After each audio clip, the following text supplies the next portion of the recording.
Hello there, curious pet parents, to another cool furry day, and welcome to another episode of the Dog Mind Gears podcast by the Doggy Delight. We are so incredibly glad you're here with us today. Yeah, we really are. And today we're doing a deep dive into something that honestly feels super overwhelming for a lot of people. Like if you asked a dog what their most important sense was, sight wouldn't even win the silver medal. Right. It's actually third. Exactly, third, way behind their nose and their ears. But, when a dog starts losing their vision, we humans, because we are so visual, we just project our own panic onto them. We treat it like their whole world has ended. Oh, totally. It's completely natural to feel just devastated when a vet gives you that news. I mean, it feels like a tragedy for you. Yeah.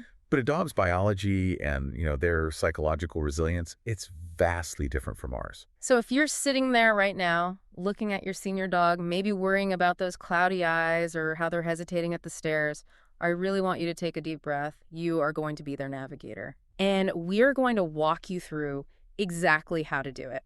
So today we have this incredibly detailed, really touching article we're unpacking. It's from Dogazilla magazine, written by Simon Tracy, and it's called Living with a Blind Dog, the Visually Impaired Pups. And this material is just essential because it shifts the whole paradigm. It moves you, the owner, out of that state of pity, right? Right. And into a really actionable, effective management mindset. Which is exactly what our mission is today. We want to unpack the practical, the emotional, and the surprisingly innovative ways to navigate a dog's vision loss, turning what feels like a devastating diagnosis into this really profound connection. So, okay, let's unpack this, starting with the first big section the article covers, the diagnosis and the root causes. I mean, blindness is just a symptom. Right, exactly. It's the end result of several potential medical issues.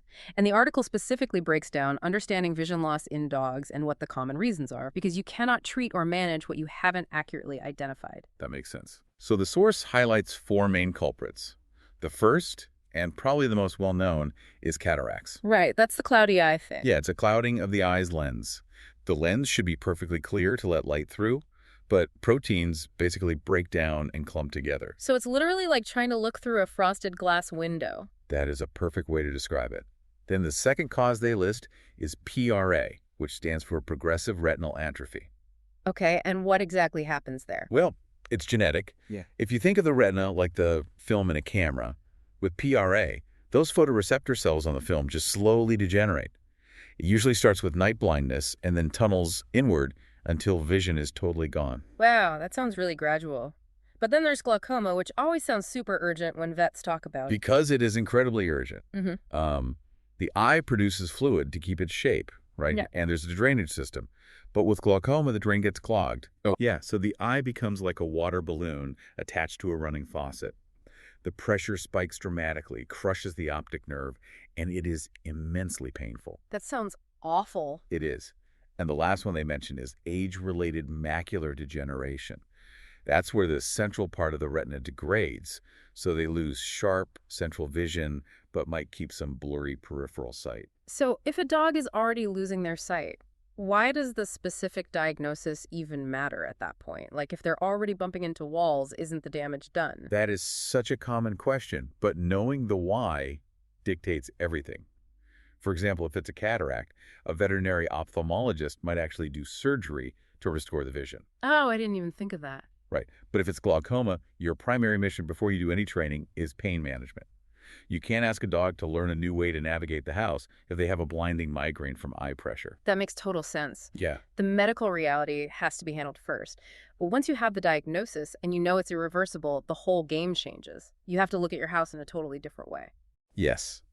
The article transitions right into creating a safe environment and making a safe space for your blind pup. And the initial steps are pretty intuitive, right? Like decluttering floors, picking up toys, putting up baby gates around stairs. Yes, essentially dismantling the obstacle course. It's basically like child-proofing a house, but instead of just adding padding, you're building a tactile and aromatic roadmap. But the thing that really stood out to me in the article was the idea of architectural consistency. Oh, consistency is absolutely paramount. Because when vision fails, spatial memory becomes their absolute lifeline. Wait, so if I just leave my heavy winter boots in the middle of the hallway instead of putting them away, am I basically dropping a roadblock in their mental highway? You absolutely are. Or Say you move the living room sofa 3 feet to the left to vacuum under it, and you forget to put it back. Oh, wow. You've just destroyed a massive landmark for them. It shatters their confidence. The environment has to stay static so that spatial memory can work. Okay, so the house is a safe, static puzzle, but they still have to move through it, which brings us to the next big section. Communication and routine. How do we actively guide them? Well, the article has a whole section on how to talk and train your blind dog.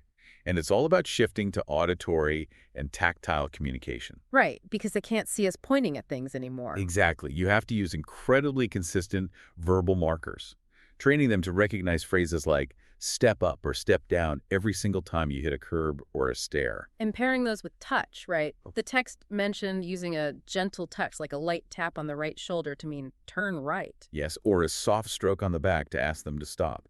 It replaces visual body language. And alongside that is the absolute need for a strict routine. Which provides a sense of security, I imagine. Completely. The loss of vision makes the world feel infinite and unpredictable. You rebuild security through fixed meal times, the exact same walking route, specific potty areas. But I want to push back on this slightly. If a dog relies so heavily on our physical body language usually, how hard is it for the owner to switch entirely to vocal and touch cues? It is a massive learning curve. I mean, you're essentially having to learn a completely new language. It takes immense patience to suppress your own visual instincts. And speaking of vocal cues, I noticed the article really emphasized clicker training. Why is a clicker better than me just saying, good boy? That comes down to human emotion. When you talk to your dog, your voice changes. If you're scared they'll bump a wall, your pitch goes up. Oh, and they pick up on that stress. Exactly. A clicker emits the exact same emotionally neutral acoustic frequency every single time. It distinctly marks the right behavior without confusing emotional baggage. Okay, that is brilliant. But obviously, we can't be by our dog's side 24/7 holding a clicker. To give them true independence, we have to elevate their other senses. Yeah. And here's where it gets really interesting. The sensescape and soundscape mapping. Yes. Innovating blind dog training beyond the basics. Sensescaping. I was so fascinated by this. It's using non-irritating natural scents as markers, right? Precisely. Yeah. You are actively engineering a localized GPS system using their olfactory bulb. So the article says you put a tiny drop of vanilla oil on the coffee table leg, some lavender near their bed, maybe chamomile by the back door. Because a dog's nose parses scent molecules with staggering precision. Those scents aren't just nice smells to them. They're structural boundaries. Exactly. We are basically helping the dog build an invisible 3D architectural blueprint of the house inside their mind. That is the perfect way to phrase it. Right. And you pair that scent map with soundscaping. Right, like a wind chime at the back door, or leaving a ticking clock in the living room, or a radio on in the kitchen. Auditory landmarks. So if they wake up disoriented, they don't panic. They hear the clock to the left, smell the chamomile ahead, and they instantly triangulate where they are. It's so smart. But, while sensory mapping is perfect inside a controlled home, the outside world is chaotic. It's loud, it's unpredictable. And that really impacts the dog's behavior. It does, which is why the article dives into behavioral shifts. Fear of the unknown outside can cause major reactivity. Which is funny to think about, right? You'd think a blind dog wouldn't be reactive to other dogs they can't even see, but their nose and ears are picking up on stranger danger way before we do. Oh, absolutely. They know something is out there, they just don't know its intentions. So their survival instinct says, defend yourself. And the article had this amazing case study about Helena to address this. She was a puppy born blind with reactivity issues. Yes. Usually with sighted dogs, trainers use a visual game called Look at That. The dog looks at a trigger, then looks back at the owner for a treat. But Helena couldn't do that. Right. So her trainer adapted it into an auditory cue. Instead of the dog looking, the owner acts as the spotter. When the owner sees a dog approaching, they say, there's a dog, and immediately feed her a treat. Classical conditioning. Turning a scary unknown into a predictor of snacks. Exactly. The phrase, there's a dog, stops meaning prepare for battle and starts meaning chicken is arriving. It's an auditory check-in cue. I love that. But behavioral conditioning can only go so far when they are physically moving through space. Sometimes they just need physical assurance, which brings us to essential gear and enrichment. Yes, the hardware side of things. The article lists some vital gear, and the biggest one is the Halo harness. Now, does the halo harness actually act like a white cane for a human? It really does. It's a harness with a lightweight bumper ring that hovers just above eye level past their snout. So it bumps the wall before their face does. Exactly. That tactile vibration goes through the harness into their shoulders, giving them a split-second warning to stop. No more painful collisions. That is so cool. They also mentioned comfort harnesses for gentle control and putting little audible bells on the dog's collar so you and other pets know where they are. And once they feel safe moving around, you can introduce enrichment. Blind dogs still need fun, active lives. The source had great ideas for this. Short walks in known places, hiding scented toys for them to find, and puzzle toys. Snuffle mats are fantastic. It forces them to forage and problem solve. And this detail blew my mind. Using Braille signs at home. I mean, obviously the dog isn't reading Braille, but putting textured tape on the floor right before a step down. It acts as a physical alert.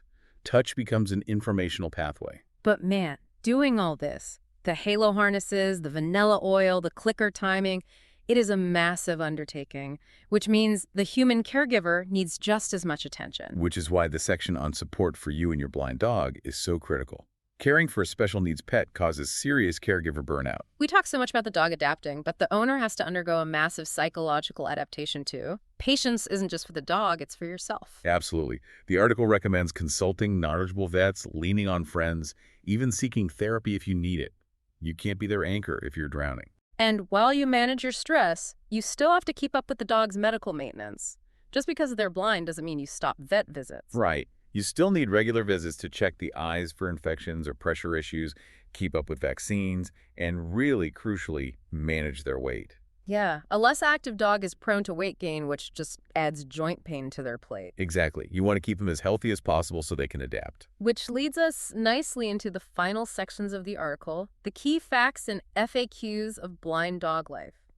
To fully accept this new normal, it really helps to understand their biology. And their biology is astounding.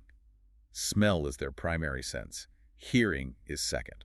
The article also noted that blind dogs sleep incredibly deeply, right? Because they are so mentally fatigued from navigating all day. Yes, and because they sleep so deeply, they startle easily. You always need to use a gentle voice to wake them before you touch them. But the most fascinating science fact here is neuroplasticity. Oh, it's incredible. The brain literally rewires itself. The visual cortex, the part of the brain that used to process sight, doesn't just go dormant. Synaptic connections from the olfactory and auditory systems move in and take over that real estate. So their sense of smell and hearing literally become functionally stronger. Yes, they have more computing power dedicated to those senses now. That is a biological superpower. And the text tackles some really common FAQs too, like can they live a happy life? Resoundingly yes. Yes, they can. Will their personality change? Usually any clinginess or anxiety is just temporary while they adjust. Is it safe to walk them? Yes, highly recommended. And a great tip is putting little bells on your own shoelaces so they can follow your footsteps. Oh, I loved that tip. And what about getting another dog as a companion to guide them? It can help, but it heavily depends on temperament. You don't want a chaotic puppy stressing out a blind senior dog. They need a calm, predictable friend. So what does this all mean? If we look at everything from the source material, it's clear a blind dog isn't broken. Their resilience is just an absolute inspiration. And going through this journey deepens the bond far beyond a standard pet-owner relationship. It really does. And I want to leave you with one final thought to mull over, building on all this. Oh, absolutely. Go ahead. Because a blind dog can no longer visually scan the horizon for the next distraction, like a squirrel or a car. They are forced to be entirely present. They have to focus on the immediate sense, the sounds, the physical presence of you right next to them. Wow, yeah. So could it be that losing their sight actually makes a dog more mindful and more deeply connected to the present moment than a sighted dog? That is such a beautiful perspective. The loss of sight creating ultimate presence. Well, thank you for listening, dear dog lovers. And if you have any questions, visit the source article on Dogzilla magazine at dogzilla.com. We hope you look at your own pet sensory world a little differently today. That was all for this episode. And until the next time, bye-bye to all listeners of the Dog Mind Gears podcast.